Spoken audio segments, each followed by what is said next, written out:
Hello and welcome to the course promo for Adobe After Effects Tips and Tricks. Now this course that we're talking about is a completely free course on Udemy.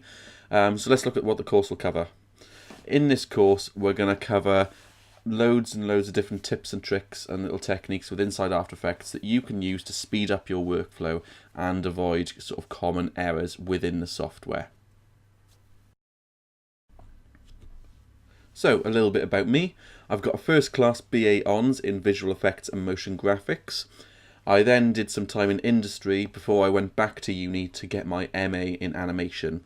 Alongside doing my MA in animation, I taught in a college, and after finishing my MA, I went to another college and achieved my diploma in education and training while teaching After Effects, Nuke, Maya.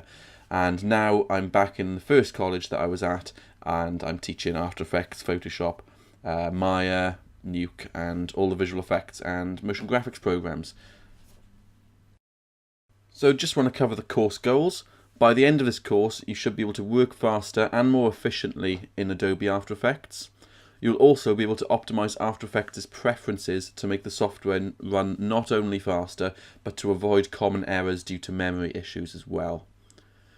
You'll also be able to identify and use some simple tips and tricks to avoid common problems and produce better work. So one of the lessons that I teach here is about the common mistakes I see students doing in After Effects when they first start. Because I've been teaching it for a while, there's 5 common mistakes that I've picked up that students are always making, so I teach you how to avoid those. So I do hope you enjoy the course and that you enroll, because it is free after all.